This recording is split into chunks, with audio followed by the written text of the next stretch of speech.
Sir start कर दीजिए, time हो गया। और सभी लोग अपने वीडियोस ऑन कर लीजिए।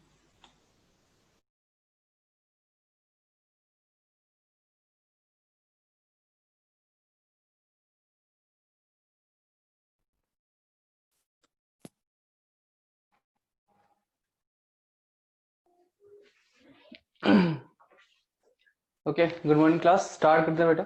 लास्ट क्लास में हमने प्रॉपर्टीज कर रहे थे किसकी, K2Cr2O7 की, पोटेशियम डाइक्रोमेट। ऑक्सीडाइजिंग तक कर लिया था, ऑक्सीडाइजिंग नेचर तक, है ना। शायद लास्ट अपना रिएक्शन ऑक्सीडाइजिंग ही था। तो उसमें एक दो टेस्ट और हैं। क्रोमिल क्लोराइड टेस्ट कर लिया था क्या हमने? क्रोमिल क्लोराइड टेस्ट, हाँ, क्रोमिल क्लोराइड टेस्ट को एक बार रिवाइज कर लेते हैं बेटा। K2Cr2O7 की रिएक्शन करानी है किसके साथ? सॉल्युबल क्लोराइड्स के साथ, जैसे KCl, NaCl, इनके साथ हम रिएक्शन कराएंगे, लेकिन सॉलिड होगा, है ना। और कॉन्सेंट्रेटेड H2SO4 लेना है, डाइल्यूट नहीं। कॉन्सेंट्रेटेड H2SO4 लेंगे तब ये रिएक्शन होगी, और इससे chromyl chloride red vapours, deep red vapours या ऑरेंज रेड वेपर्स बनती है, CrO2Cl2 +6 ऑक्सीडेशन स्टेट में क्रोमियम है यहाँ पर। इसको अगर हम बेसिक मीडियम में ले NaOH के साथ, तो पहले आता है येलो सॉल्यूशन, और येलो सॉल्यूशन किसकी वजह से होता है? Na2Cr O4 की वजह से। और फिर इसको अगर हम लेड एसीटेट के साथ रिएक्ट कराएं तो येलो PPT बनता है, प्रेसिपिटेट आएगा येलो कलर का, और वो होगा किसकी वजह से? लेड क्रोमेट की वजह से, PbCrO4, है ना। ये इतना प्रोसेस है, ये हम याद रखेंगे। डायरेक्ट क्वेश्चन पूछा जा चुका है बेटा इस पे। अब इसके बाद आप एक और लिखना, टेस्ट या नेक्स्ट जो प्रॉपर्टी है इंटरेक्शन, है ना। 1 मिनट होल्ड करना बेटा।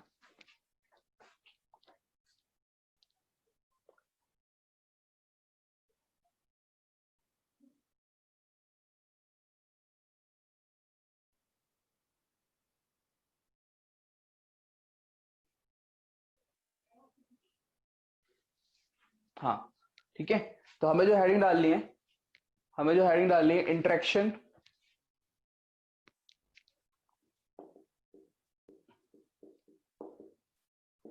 of K2Cr2O7 with H2O2, है ना, H2O2, या रिएक्शन भी बोल सकते हैं आप, reaction of K2Cr2O7 with H2O2। ये K2Cr2O7 का भी टेस्ट है और H2O2 का भी टेस्ट है बेटा, दोनों का टेस्ट हम यूज कर सकते हैं। देखो, अगर आप K2Cr2O7 प्लस डाइल्यूट H2SO4 ले लो, है ना, ये एक ऑक्सीडाइजिंग एजेंट की तरह वर्क करेगा, और इसकी रिएक्शन अगर हम करते हैं किसके साथ? H2O2 के साथ, ठीक है। तो H2O2 किसकी वजह से वेव करेगा बेटा? एक रिड्यूसिंग एजेंट की वजह से। अब K2Cr2O7 plus plus 6 oxidation state से कन्वर्ट होके किसमें जाता है बेटा? +3 में। तो यहाँ पर जो प्रोडक्ट बनता है वो होगा बेटा Cr2SO4 होल थ्राइस एक्वस, है ना, क्योंकि डाइल्यूट में हमने लिया हुआ है Cr2SO4 होल थ्राइस एक्वस। अब इस क्रोमियम के +3 का कलर क्या होगा बेटा? ये मैं पढ़ा चुका हूं। इस क्रोमियम के +3 का जो कलर होगा, बताइए, जब हमने इसको +3 ऑक्सीडेशन स्टेट एक्वस में लिया हुआ है। अब दो टाइप से बेटा, एक्वस क्रोमियम का कलर जो आ रहा था वो क्या आ रहा था? वॉयलेट।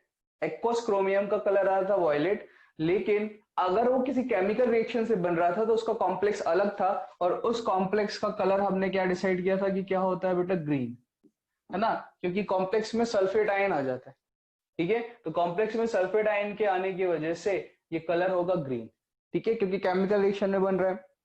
ओके, दूसरा तो आप क्या कर दें कि K+ है और SO4 है, तो K2SO4 बनेगा, K2SO4 बनेगा, ठीक है। अब ये तो केवल और केवल स्पेक्टेटर आयंस है।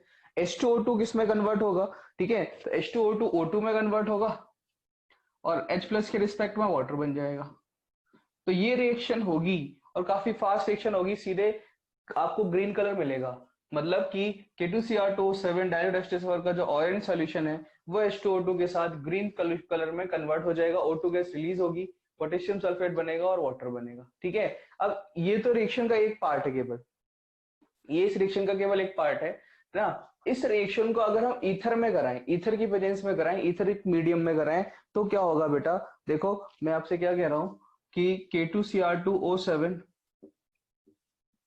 प्लस डाइल्यूट H2SO4, ठीक है, प्लस H2O2, बट यहां पर मीडियम हमने ले लिया इथरल, इथरल मीडियम, मतलब कि ROR की प्रेजेंस में ये रिएक्शन करा रहे हैं तो क्या होगा, है ना? ROR की प्रेजेंस में ये रिएक्शन करा रहे हैं तो क्या होगा? इथरिक मीडियम, ईथर लेना है, ROR लेना है, जैसे मान लो CH3O CH3 ले लिया मैंने ना तो रिएक्शन में क्या होगा?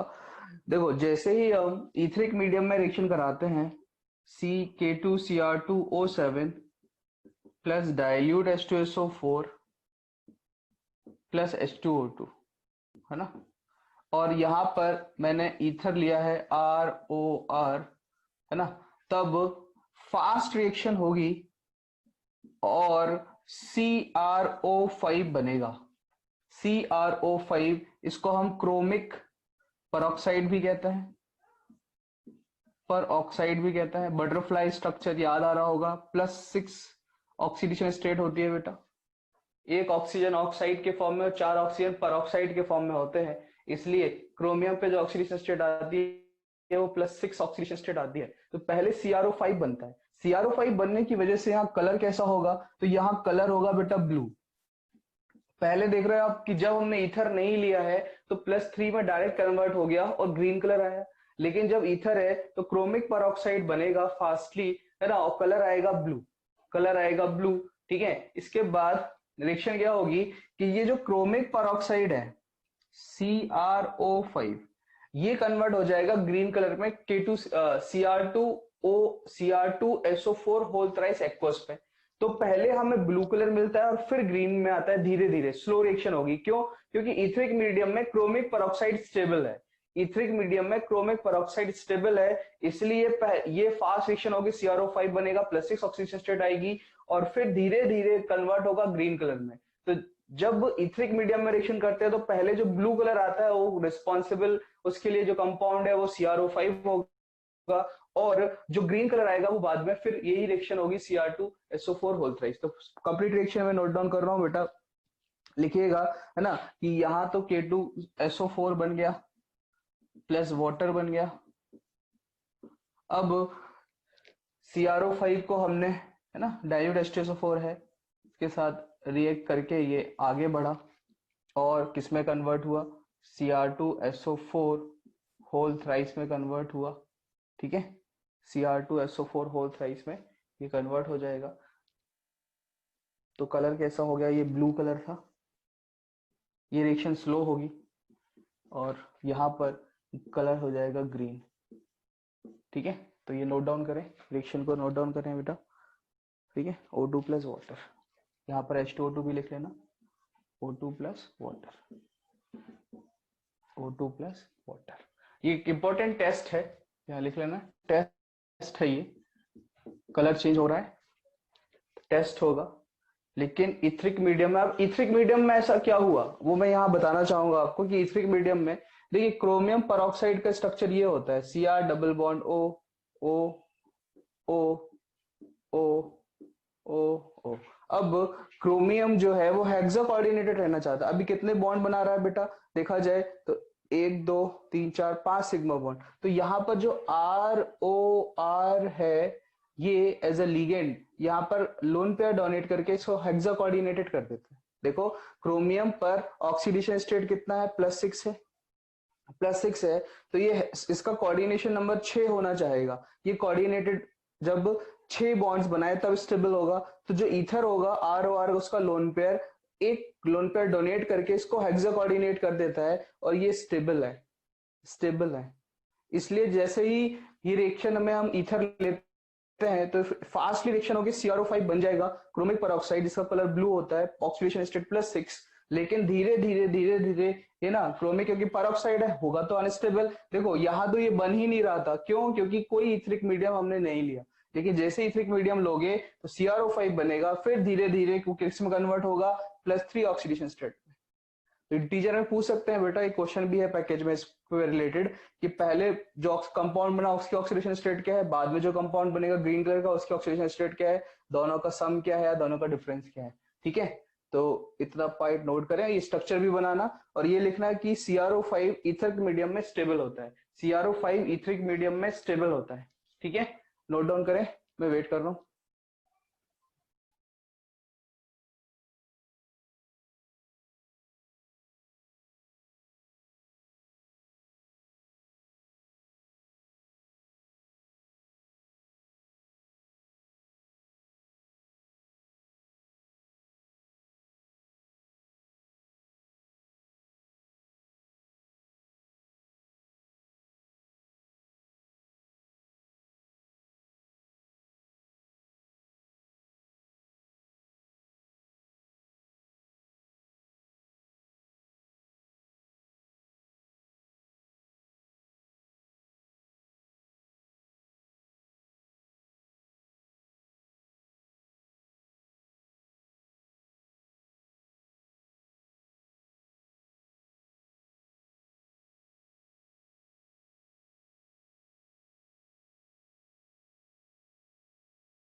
ऑडियो ऑडियो अब आ रहा है? एक्चुअल में ये इसने मुझे म्यूट कर दिया था। ओके ओके, थैंक यू बेटा। ठीक है, देखो मैं क्या कह रहा हूँ कि K2Cr2O7 plus dilute H2SO4 plus KCl aqueous, है ना, ये तो एसिडिक मीडियम देने के लिए डाइल्यूट है, तो क्या ये क्रोमिल क्लोराइड टेस्ट है? क्या ये क्रोमिल क्लोराइड टेस्ट है? तो हमारा आंसर क्या होगा बेटा? नहीं, ये क्रोमिल क्लोराइड नहीं है। KCl हमारा कैसा होना चाहिए? सॉलिड होना चाहिए। और डाइल्यूट H2SO4 की जगह क्रोमिल क्लोराइड में हम क्या लेते हैं? Concentrated H2SO4। तो K2Cr2O7 plus dilute H2SO4 plus KCl aqueous, यहाँ तो देखो आइंस के फॉर्म में ये फ्रीली अवेलेबल होगा, Cl माइनस होंगे आइंस यहाँ पर। तो हम क्या कह सकते हैं कि ये तो इसकी ऑक्सीडाइजिंग टेंडेंसी को शो करेगा, ये क्रोमिल क्लोराइड टेस्ट नहीं है। क्रोमिल क्लोराइड के लिए डिफरेंशिएशन क्या है कि यहाँ पर कॉन्सेंट्रेटेड H2SO4 होना चाहिए, और ये जो आपका सॉल्ट होगा वो कैसा होना चाहिए? सॉलिड। फिर उसको हीट करते हैं, तो ये रिएक्शन कैसे होगी, ये तो एक कैसी रिएक्शन हो जाएगी बेटा, ऑक्सीडेशन रिडक्शन रेडॉक्स रिएक्शन होगी। Cl माइनस को किस में कन्वर्ट करता था, K2Cr2O7 Cl2 के अंदर, ठीक है, तो खुद किस में कन्वर्ट होता है, +3 के अंदर। मतलब मैं क्या लिख सकता हूं, देखो कि Cr2SO4 होल थ्राइस एक्वस, जो कि ग्रीन कलर का होगा, ग्रीन कलर का होगा, प्लस K2SO4, ठीक है, एक्वस होगा ये भी। अब प्लस देखना, Cl माइनस कन्वर्ट हो जाएगा Cl2 में, Cl2 गैस निकलेगी, प्लस H प्लस के रिस्पेक्ट में आप वाटर बना दीजिए, ये होगी। तो K2Cr2O7 के साथ जब डाइल्यूट H2SO4 होगा तब क्रोमियल क्लोराइड टेस्ट नहीं होगा। यहां पर क्या जरूरी है, कॉन्सेंट्रेटेड H2SO4 का होना, ठीक है। अच्छा, अगर मैं डायरेक्ट K2Cr2O7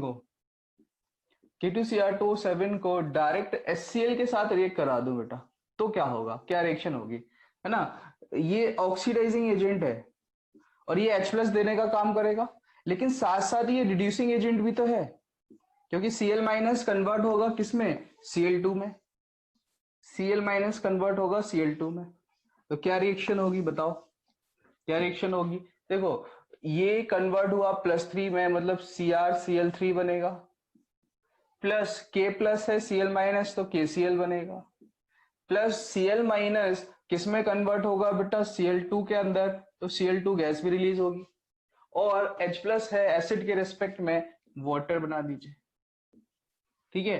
तो ये भी एक रेडॉक्स रिएक्शन होगी, रिडक्शन ऑक्सीडेशन, और ये भी एक रेडॉक्स रिएक्शन।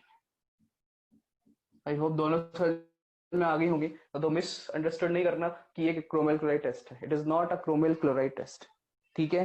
नोट करें, नोट करें इसको, दोनों रिएक्शंस को, K2Cr2O7 की प्रॉपर्टीज ही हैं ये।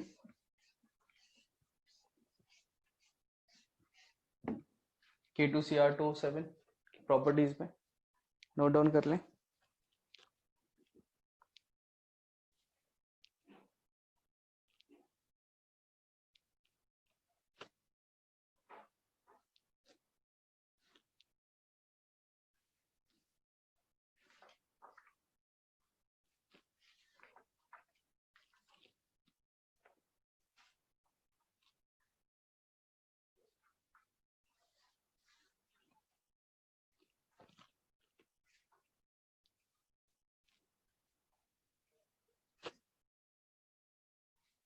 ठीक है,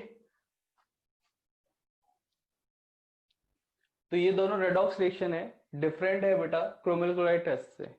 हमें यहाँ कंफ्यूज किया जा सकता है कि एक्वस KCl या NaCl लेके उसके साथ डाइल्यूट H2SO4 लेके, तो हमें लगे कि यार क्रोमियल क्लोराइड टेस्ट होना चाहिए, प्रोडक्ट हम गलत कर देंगे। क्रोमियल क्लोराइड के लिए strictly concentrated H2SO4 and solid KCl NaCl, ठीक है, solid KCl NaCl।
Note down, चलो, तो नोट कर लिया होगा बेटा, मैं रफ कर रहा हूँ, है ना। दोनों में डिफरेंस समझ में आ गया रिएक्शंस में।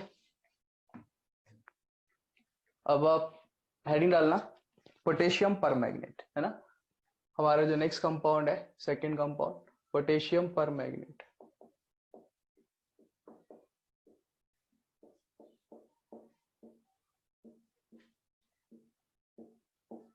पोटेशियम पर मैग्नेट फॉर्मूला होगा KmNO4, ठीक है, पोटेशियम पर मैग्नेट KmNO4।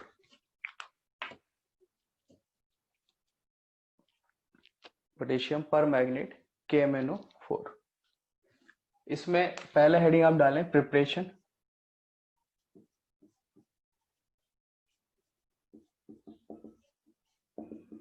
देखो इसकी जो प्रिपरेशन की जाती है वो की जाती है पायरोलुसाइड ओर से। याद आ रहा होगा आपको पायरोलुसाइड का फॉर्मूला MnO2 है ना, जिसमें Mn के ऑक्सीडेशन स्टेट +4 है। ये पायरोलुसाइड ओर है।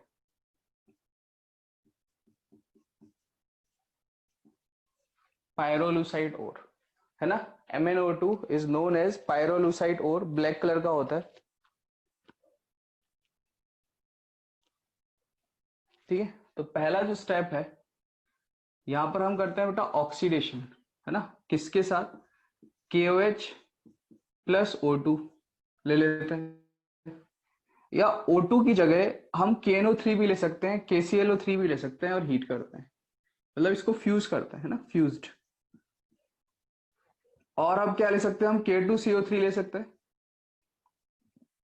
प्लस O2 ले सकते हैं। O2 का सोर्स KNO3 KClO3 भी लिया जा सकता है। तो बेसिकली एक ऑक्सीडेशन प्रोसेस है, ऑक्सीडेशन प्रोसेस है। ठीक है, अब एक चीज याद रखना, देखो ये Mn के ऑक्सीडेशन का चार्ट है कि Mn+2 से जब हम इसको ऑक्सीडाइज करते हैं तो ये पहले MnO2 में जाता है बेटा, MnO2 +4 में आ गया +2 से। और अगर हम यहां पर स्ट्रांगली बेसिक मीडियम ले लें, स्ट्रांगली बेसिक मीडियम, ठीक है, स्ट्रांगली बेसिक मीडियम ले लें तो ये कन्वर्ट होगा K2MnO4 में, पोटेशियम मैग्नेट, मतलब लगभग पीएच जो यहां पर है वो 11 के लगभग होना चाहिए, और स्ट्रांगली बेसिक मीडियम। K2MnO4 में ऑक्सीडेशन स्टेट +6 हो गई, ऑक्सीडाइज हुआ। और अगर हम फिर से इसमें H+ या वाटर ले लें, मतलब एसिडिक मीडियम, तो ये कन्वर्ट हो जाता है KMnO4 में, और ऑक्सीडाइज कर दिया बेटा हमने +6। ठीक है, तो ये एक अलग से याद रखेंगे, ये चार्ट है किस तरह से MnO2 ऑक्सीडाइज होता जाता है फर्दर। ठीक है, फर्दर ऑक्सीडाइज होता जाता है ना। यहाँ पर ये H+ रहने दो, केवल आप ऑक्सीडाइजिंग एजेंट लिख लो कि अगर हमने इसको ऑक्सीडाइज किया तो K2MnO4 ऑक्सीडाइज होके KMnO4 में जाएगा, और ऑक्सीडेशन स्टेट कितना हो जाएगा बेटा, +7।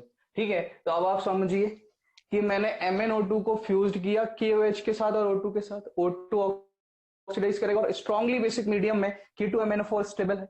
तो जैसे ही हम ये रिएक्शन करेंगे तो यहां पर हमें क्या मिलेगा बेटा, K2MnO4 पोटेशियम मैग्नेट जो +6 ऑक्सीडेशन स्टेट में है।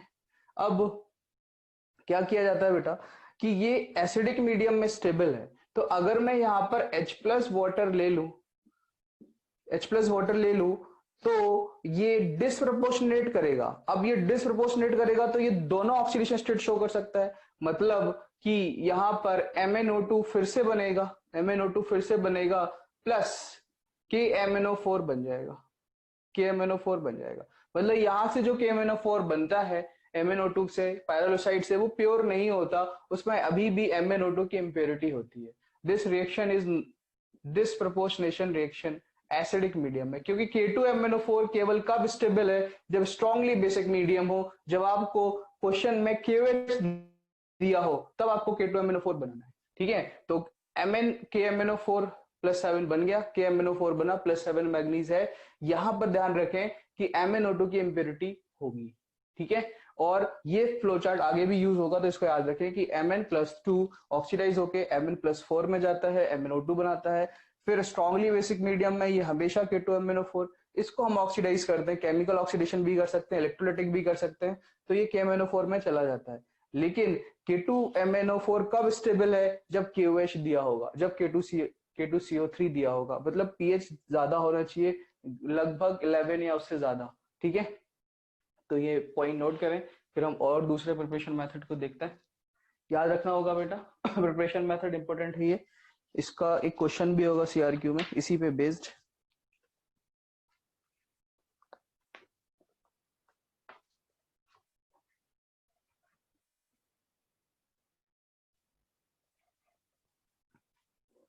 पहले प्रिपरेशन कंप्लीट कर लेते हैं, फिर इसको डिस्कस कर लें। देखो यहाँ पर ऑक्सीडाइज विथ एयर है, या ऑब्लिक करके मैं यहाँ बोल देता हूँ ना, ऑब्लिक करके आप KNO3 भी लिख सकते थे, क्योंकि हम जब KNO3 को हीट करेंगे तो KNO2 बनेगा और O2 गैस निकल जाएगी। ठीक है।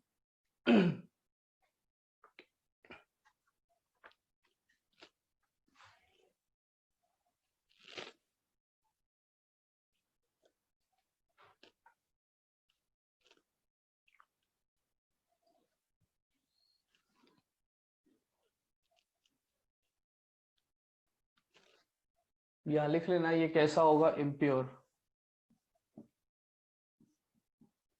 इम्प्योर किसकी इम्प्योरिटी है बेटा, MnO2 की, क्योंकि रिएक्शन डिसप्रपोर्शनेशन है। यहां से पता चल रहा है कि अगर हमने इस मैच प्लस डाला तो एक आगे भी बनाएगा और एक पीछे भी बनाएगा, MnO2। K2MnO4 कब स्टेबल है, जब QH दिया हो, है ना, जब स्ट्रांगली बेसिक मीडियम दिया हो, जब pH 11 दिया हो, तब K2MnO4 को हमें बनाना है। ये केवल याद रखने के लिए है, ठीक है।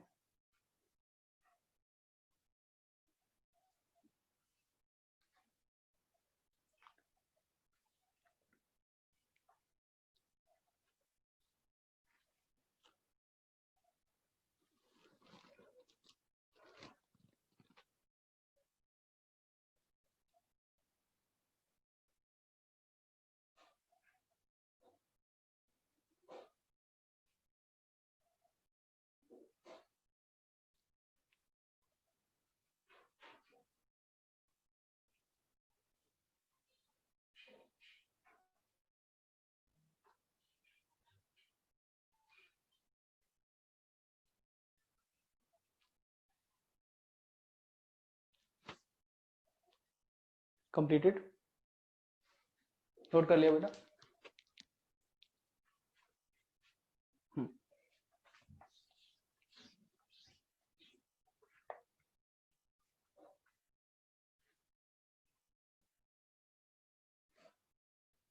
चलो मैं रफ कर रहा हूँ।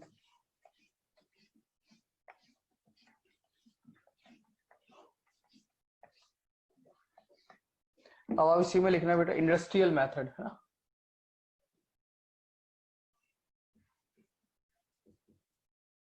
इंडस्ट्रियल मेथड प्रिपरेशन का क्या होगा,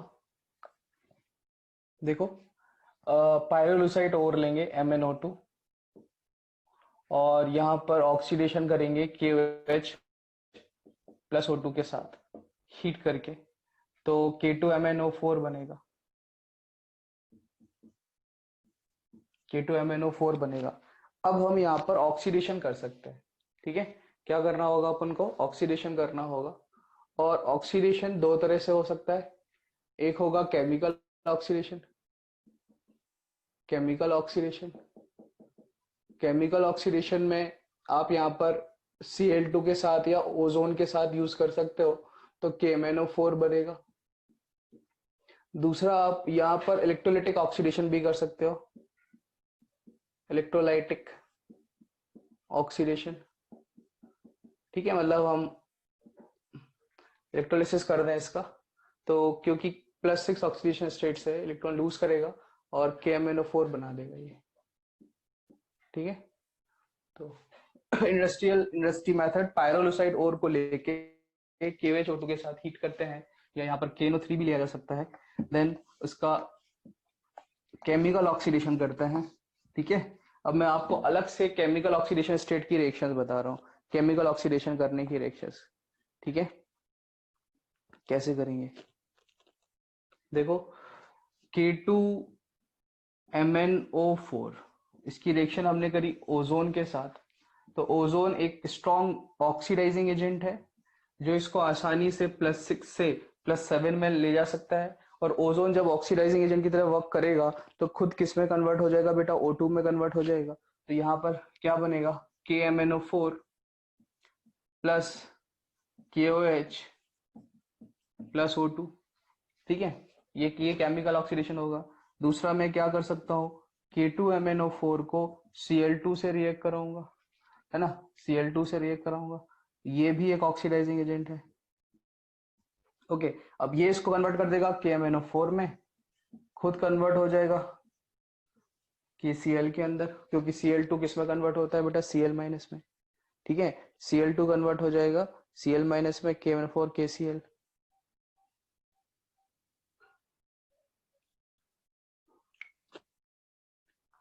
ये केमिकल ऑक्सीडेशन स्टेट के लिए है ना। इलेक्ट्रोलाइटिक ऑक्सीडेशन तो आप समझ ही गए होंगे कि ये रिएक्शन किसी इलेक्ट्रोड पर होगी और जिसमें MnO4 माइनस 2 कन्वर्ट हो जाएगा MnO4 माइनस में, है ना, इलेक्ट्रॉन को लूज किया जाएगा।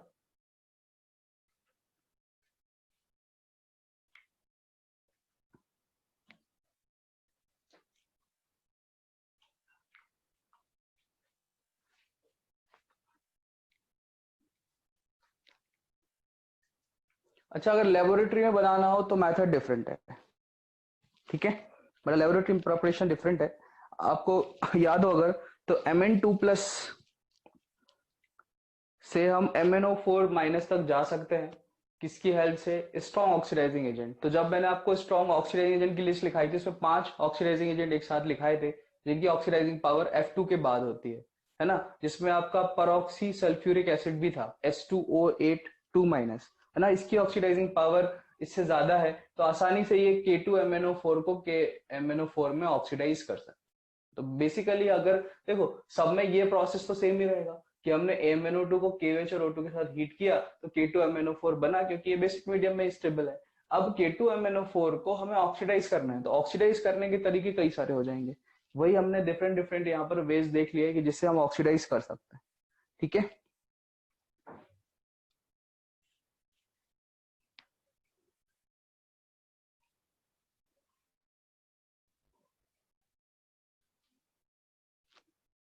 कंप्लीटेड। ये बेटा केमिकल ऑक्सीडेशन है ना, ये जो रिएक्शन मैंने लिखी है it is chemical oxidation. Chemical oxidation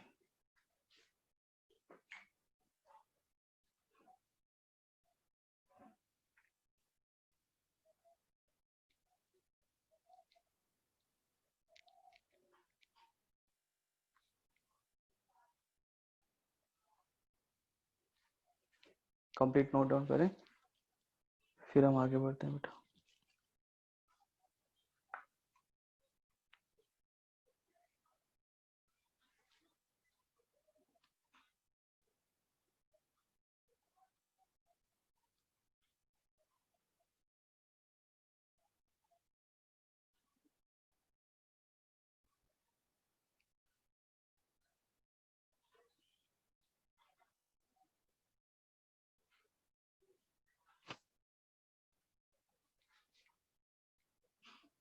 ठीक है, आई होप नोट कर लिया होगा।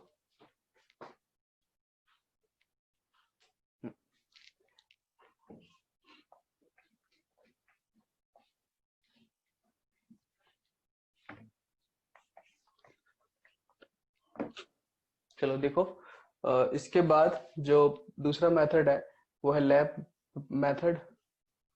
लैब मेथड, ठीक है, लैब मेथड बहुत आसान है। क्या, हमें Mn2 प्लस लेना है और इसको कन्वर्ट ब्रेक कराना है H2O8 2 माइनस के साथ। ये एक ऑक्सीडाइजिंग एजेंट है और इसका, है ना, नेम क्या है बेटा, परऑक्सी डाइसल्फ्यूरिक आयन है। किससे आया था, मार्शल्स एसिड से। जब हम इसको रेक कराएंगे तो ये MnO4 माइनस में कन्वर्ट कर देगा +7 ऑक्सीडेशन स्टेट और खुद सल्फेट में कन्वर्ट हो जाएगा SO4 2 माइनस।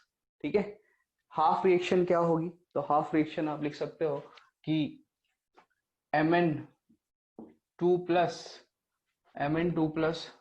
किस में कन्वर्ट हुआ बेटा, MnO4 माइनस +5 इलेक्ट्रॉन्स ये होगा, और H2O8 2 माइनस ये 2 इलेक्ट्रॉन को गेन करेगा और ये 2SO4 2 माइनस में कन्वर्ट हो जाएगा। ये दो हाफ रिएक्शन है। ठीक है, आप H प्लस के साथ एसिडिक मीडियम बैलेंस कर सकते हो। तो H2O8 2 माइनस के एक ऑक्सीडाइजिंग एजेंट की तरह हम वर्क कराते हैं और MnO4 माइनस को बना लेते हैं। ठीक है,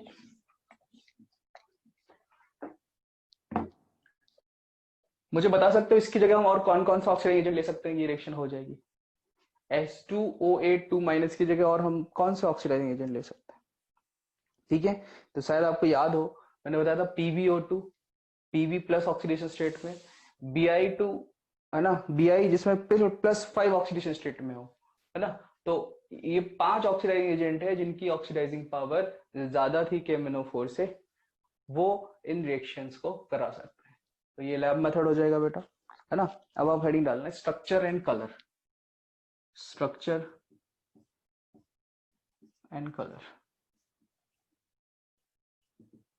वैसे कलर मैंने आपको पहले ही बता दिया, KMnO4 है ना, तो Mn double bond O, double bond O, double bond O, O पे माइनस है।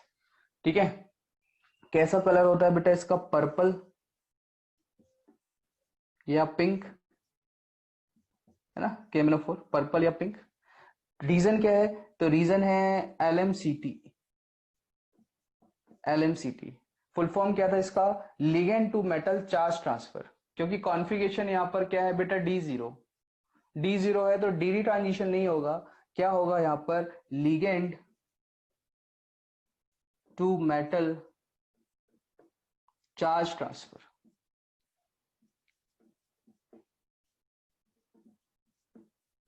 Ligand to metal charge transfer, okay.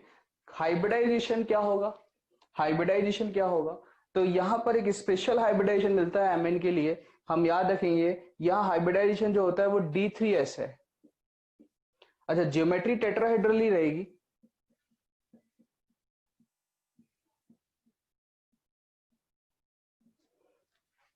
Geometry tetrahedral ही रहेगी। और ये जो बॉन्ड्स होंगे वो डी पाई पी पाई और पी पाई बॉन्ड होगा। ठीक है, तो hybridisation is D3S, D3S hybridisation होगा KMnO4 में। मतलब 3 D इन्वॉल्व होंगे और एक S इन्वॉल्व होगा। जैसे मैं यहाँ पर देखो, ये जो Mn का कॉन्फ़िगरेशन है वो आउटर मोस्ट में क्या होता है बेटा, 3D5 4s1, है ना, सॉरी 3D5 4s2 और 4p0 होगा। तो कुछ इस तरह से अरेंजमेंट होगा कि ये डी में 5 इलेक्ट्रॉन्स अनपेयर्ड हैं, 1 2 3 4 5, यहाँ एस में 2 इलेक्ट्रॉन्स हैं और पी खाली है पूरा। अब जब हम इसको एक्साइटेड करते हैं, मतलब ये बॉन्ड बनाता है, ठीक है, तो कितने इलेक्ट्रॉन्स ऑक्सीडेशन स्टेट क्या आ रहा है बेटा, +5 ऑक्सीडेशन स्टेट आ रहा है। मतलब ये अनपेयर्ड हो जाएंगे पांचों इलेक्ट्रॉन्स, है ना, पांचों इलेक्ट्रॉन्स अनपेयर्ड हो जाएंगे। ये अब ये बॉन्ड बनाएगा, ये बॉन्ड बनाएगा, तो ये हाइब्रिडाइजेशन में क्या यूज करता है बेटा, D3S, मतलब D के तीन ऑर्बिटल्स और S का एक ऑर्बिटल हाइब्रिड होगा। बाकी 2 ऑर्बिटल्स किस बॉन्ड को बनाने में यूज होंगे बेटा, पाई बॉन्ड्स को, और P का एक ऑर्बिटल पाई बॉन्ड बनाने में यूज होगा। तो यहाँ पर हाइब्रिडाइजेशन क्या होता है, KMnO4 में D3S हाइब्रिडाइजेशन।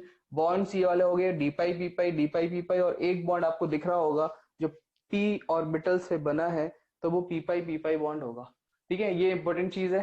कलर पर्पल या पिंक है, D0 कॉन्फ़िगरेशन है, there is no DD transition, colour is due to ligand to metal charge transfer. ये मैं बता चुका हूं कि ऑक्साइड का -2 है, ये इसको एक लोन पेयर एक इलेक्ट्रॉन देगा, तो Mn+7 से ये +6 में आएगा, मतलब लिगेंड से मेटल में चार्ज का ट्रांसफर हो रहा है, फिर मेटल से लिगेंड में वापस चार्ज ट्रांसफर होगा, तो कलर शो होगा।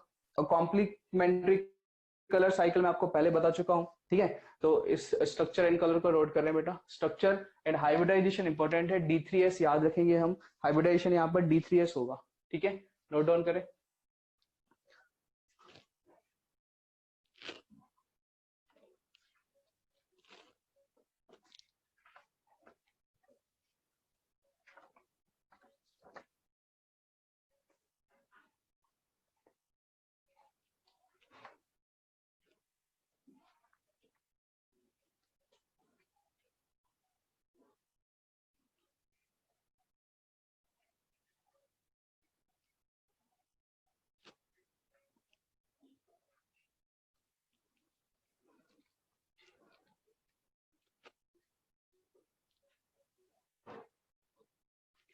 अब यही सारे डी ब्लॉक के कंपाउंड्स हैं बेटा, जो काफी ज्यादा थ्योरेटिकल एंड रिएक्शंस है, प्रॉपर्टीज हैं, और उनसे डायरेक्ट क्वेश्चन पूछे भी जा चुके हैं। इवन आयरन के कंपाउंड से तो जे एडवांस में कई बार क्वेश्चन आया हुआ है। ठीक है, तो एक बार तो अभी आप पढ़ लीजिए, इसको रिवाइज कर लीजिए। ठीक है, दूसरा क्या होगा कि जब हम पढ़ रहे होंगे सॉल्ट एनालिसिस, तो उसमें भी रिएक्शंस आएंगी ये वाली, तो आपको फिर से रिवाइज हो जाएगा। और यही तरीका है इनऑर्गेनिक को याद रखने का, है ना। आपका 2 से 3 बार जब रिवीजन हो जाएगा तब आपको ये चीजें याद हो पाएंगी। ठीक है, अच्छी चीज क्या है, कोई ट्विस्ट नहीं रहता। जो स्टेटमेंट है, हाइब्रिडेशन बोल दिया D3S है, डायरेक्ट पूछा जाएगा क्या हाइब्रिडेशन होगा। बस इतना अगर इन्फॉर्मेशन याद है आपको कि हाइब्रिडेशन D3S है, तो चार्ज कलर किसकी वजह से आ रहा है वो फैक्ट फिक्स है कि ligand to metal charge transfer हो रहा है, या चार्ज ट्रांसफर फिनोमिना है, या चार्ज ट्रांसफर स्पेक्ट्रा है, ये चीजें फिक्स है।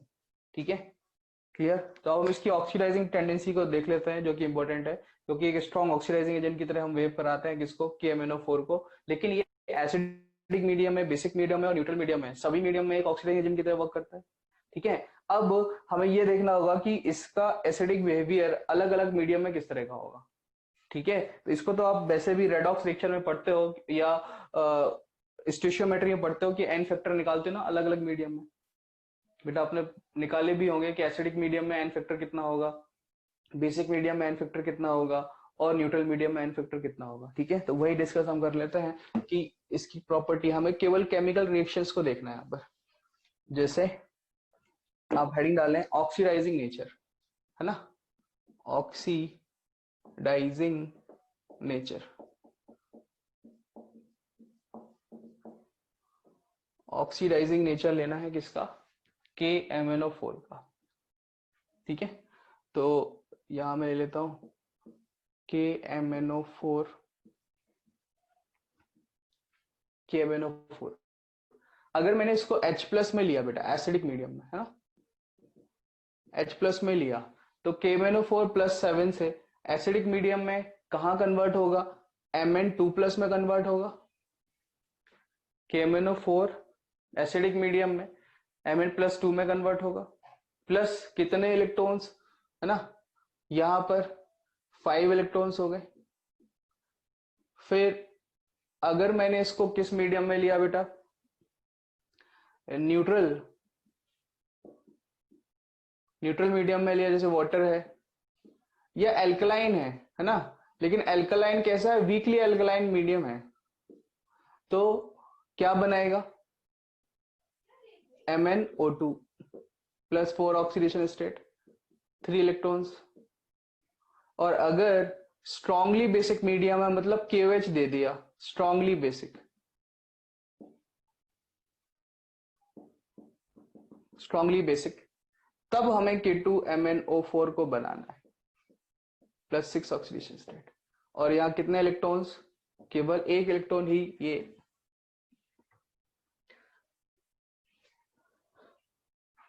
गेन करेगा, है ना, 1 इलेक्ट्रॉन ही गेन करेगा। ठीक है, अच्छा ये इलेक्ट्रॉन्स ना लूज नहीं हो रहे हैं, नहीं तो उल्ट गड़बड़ हो जाएगी बात। क्या हो रहा है, मुझे यहाँ नहीं लिखना चाहिए था इसको, है ना, यहाँ नहीं लिख रहा हूँ मैं, इलेक्ट्रॉन्स गेन कर रहे हैं, इलेक्ट्रॉन्स गेन हो रहे हैं। ठीक है, तो यहाँ मैं नहीं लिखूंगा, बस आप ऐसा समझे, एसिडिक मीडियम में Mn+2 में जाता है, न्यूट्रल या वीकली अल्कलाइन मीडियम में वाटर होगा, या वीकली अल्कलाइन मीडियम में तो MnO2 बनेगा, और स्ट्रांगली बेसिक मीडियम होगा तो K2MnO4 बनेगा, स्ट्रांगली बेसिक मीडियम होगा तो K2MnO4 बनेगा। ठीक है, strongly basic medium.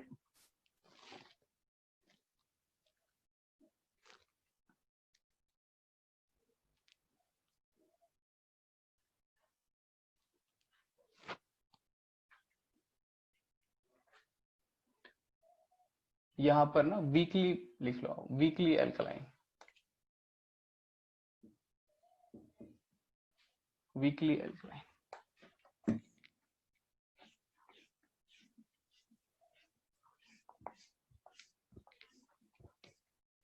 Weekly alkaline medium.